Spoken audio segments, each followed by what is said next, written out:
Hey guys, welcome. This is Monster69 in the lair with my very first Ashes of Creation video.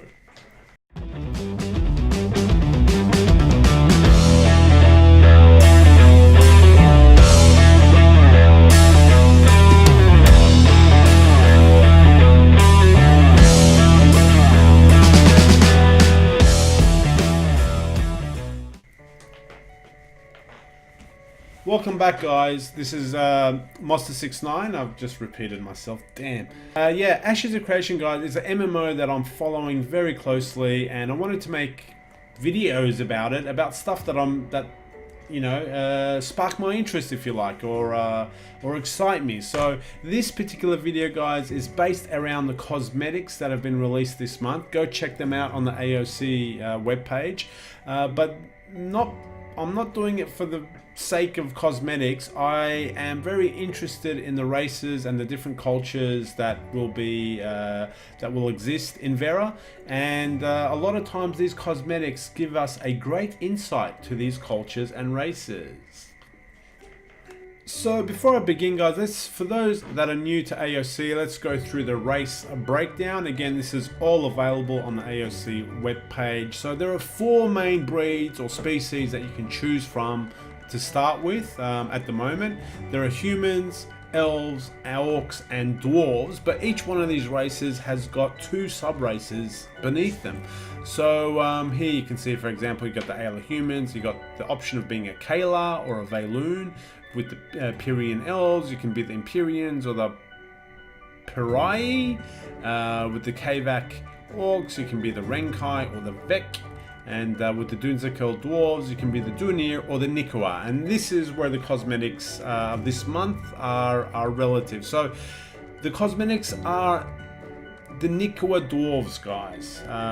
So we'll have a look at what they look like. We'll try and see if we've got some insights into their culture and to the generic feel of what this race will be. The Dunir dwarves, guys, in my books are, if you like, from what I can tell at the moment, your kind of stereotypical J.R.R. Tolkien type dwarves, where they live underground, they love to mine, they love to get jewels and craft things, then worship stone or whatever. So, very kind of stereotypical dwarves. The Nikua, from what I can tell, have gone in a totally opposite direction, which is what I want to see in a new MMO. I don't want to see the same stereotypical, orcs and dwarves and elves. I want to see something that is fresh, something that is different, and I believe that the Nikua are heading in the right direction. So let's have a look at them, shall we? So here are the cosmetics, the Beastmasters of Nikua Cosmetics, right? And here you go, boom, and straight away, I mean, this is the mirror opposite to what a Dunir elf is. You can see a kind of Pacific Islander type culture emanating from the clothes that they're wearing. You can see a lot of fishing stuff, fishing nets, a fishing hut, fishing ship, a giant beast that looks like an otter, and a macaw up in the corner, which again alludes to paradise and birds of paradise. So totally opposite culture to the Dunir, and that's what kind of excites me. So really pleased that Intrepid's gone in this direction. Dwarves on a not a Pacific island, but dwarves on a paradise island. Maybe they're surfing and fishing. It's just a totally different feel to what I'm used to when it comes to dwarves, which is great. So let's zoom into these cosmetics one by one and have a look. Let's start off with these skins for the dwarves, I suppose, and these are the greatest hunter of the tribe, if you like. They're called the Ward of the Shattered Fangs. Again, wonderful design, totally different to stereotypical dwarves, which I love. You've got a bone weapon carved intricately, which is wickedly hooked. I don't know how effective this hook actually is in combat, but it's quite interesting. Again, the fishing theme permeates from this weapon. And interestingly, this weapon is two-handed, but not two-handed in the sense of a two-handed sword where your hands are next to each other. It seems like you hold this weapon halfway, one hand at the base and one hand halfway up the hilt, which again is interesting. It seems like you might be able to parry and hook people's weapons out of their arms and disarm them. I'm not quite sure, but it's an interesting way of grabbing a weapon, that's for sure. Again, the little bits of grass tufts, the tuft of grass, sorry, on the hilt, the little red beads, and these daggers, man, I love the hilt of these daggers. They're just those little orange dots and the bone color and the intricate design. It's kind of crude yet intricate at the same time. I love those daggers. You've got these interesting looking bamboo shoes or sandals, shall I say, with kind of bark and bamboo woven shin pads as a crude form of armor on your shins. They're wearing grass skirts, which again that whole islander, Paradise Island type culture permeates from that. You've got kind of a light armor. They're not again opposite to the Denier dwarves, which I imagine in like steel plate and whatnot. These guys have obviously living in a hotter climate, and I got lighter armor, intricately designed greave there, and I think it's a seashell maybe around their neck, and some birds of paradise type feathers on their shoulders, and this wicked looking, I think that's a panther, I'm not sure, I'm assuming that's some sort of jungle cat carved out of wood maybe on their shoulder, I'm not sure. Again, the tattoos on the face again point towards a kind of islander or Pacific Island type culture as well. Obviously they spend a lot of time in the sun, so you can see they've got a more olive complexion as well, these dwarves. But all in all, guys, really interesting direction. I think it's awesome. Now they've got these bamboo shoots on the back. I'm not sure what that is. Is that some form of camouflage maybe? They turn their back on you and you think you don't see them. Is it some form of status symbol maybe? I'm not quite sure. Is it crude armor on the back? I don't really know, but I'm sure we will find out. So that is the Ward of Shattered Fangs, the premium hunters of this particular dwarven race. Really interesting. Love the design. So let's go up next to the mount. Looks like a giant otter to me. It looks wickedly fast, man. I mean, and really interesting is that it can go under the waves, so it can go under the water, and mate, with that tail powering it, it would be freaking fast through the water, I would assume. And what would be interesting for me is, can the rider actually hold on and go underwater with this particular beast? That would be pretty amazing, for short periods of course, but it looks lethal, it looks agile, it looks fast, and it looks highly intelligent as well. So that is the Tide Breaker, which is quite interesting. Then we've got, I think it's a pet, I'm not sure how this works, I'm assuming it's a pet, the Felbeck Macaw. Now, I'm nervous when it comes to birds, but when I'm next to big birds, I'm even more nervous. I just can't read these guys. I went to the zoo and you stand next to an emu and I'm like, is this thing gonna peck me or is it gonna kick me?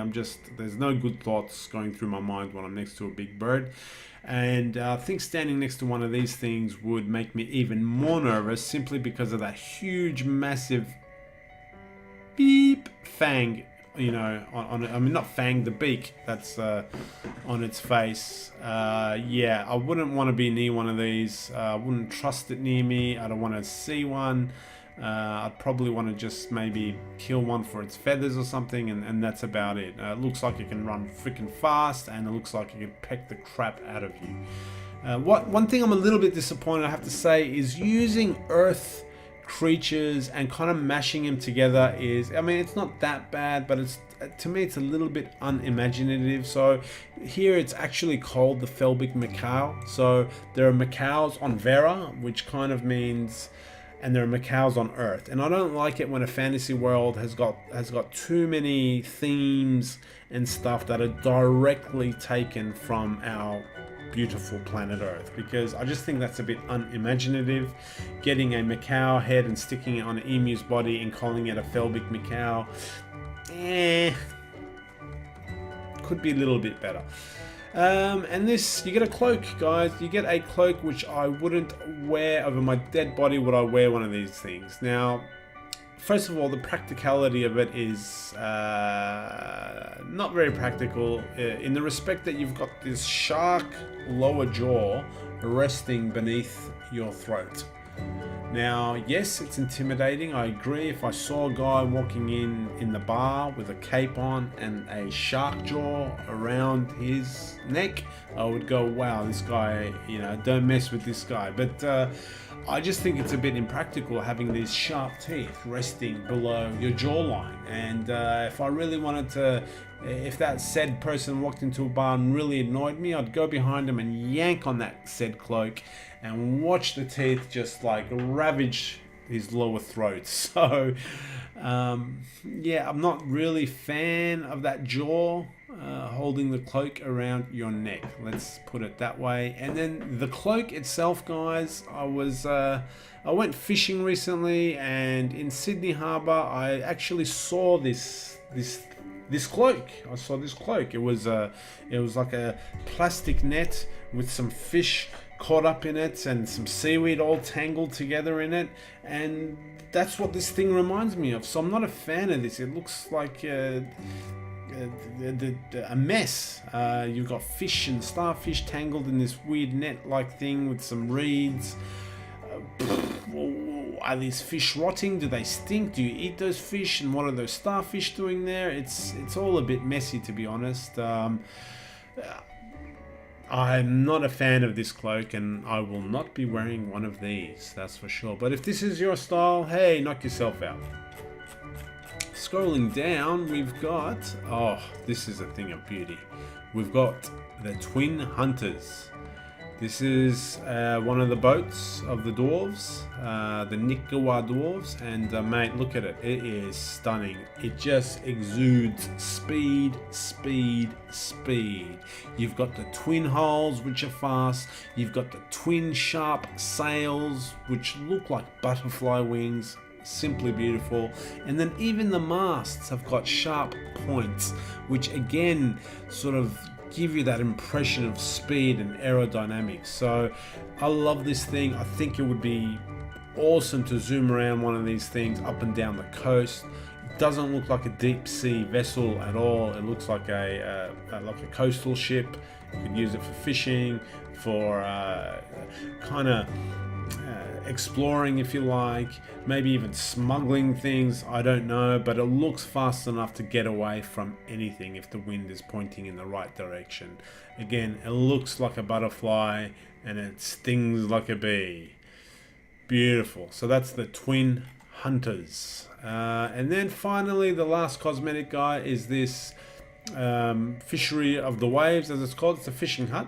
It's a fishing hut, but obviously it's very important to the Nikua culture. Fishing, the ocean, all those themes that are again directly opposite to what you would expect a typical dwarven fantasy species to be kind of associated with. You've got the wonderful colors above the entrance here. You've got the reds and the oranges and the greens. You've got this little ladder inside going up. This, I think it's a little rope ladder. I'm not too sure. So I think this area here would be maybe a storage area, or maybe that's, I don't know, maybe you could live up there. I don't see any windows along here, so I'm thinking it's just more a storage area. You've got your nets. You've got these wicked looking massive hooks. I don't know if they're actually hooks to actually catch monsters with or what, but they are massive. I don't know if they're hooks or not. I'll have to zoom in. But the best part about this little hut to me is the actual chimney, guys. It's quite clever how they've used the chimney and carved it as a totem. I think that's a great idea if you're going to, you know, have totem poles in your culture and you're going to worship your ancestors or whatever. Utilize the space of the chimney. Don't just build a normal square chimney, but utilize it and use it as a symbol of respect to your ancestors. So really love the fact that the chimney is a totem pole. And that's pretty much it. So we get a very good feel, I think, just from looking at this cosmetic pack about the Nikua race, because I didn't really know anything about them, but now I've got a really good feel about what to expect from the Nikua dwarven race. So you can buy these cosmetics in different packages, guys. I'm not going to get into the prices of them all, but yeah, I hope you enjoyed the video. I just find it interesting. I can't wait for more cosmetics and insights into the different races and cultures that will be you know, stomping around Vera. And this was the Nikua dwarves, guys. This is Monster69, and I'll see you next time.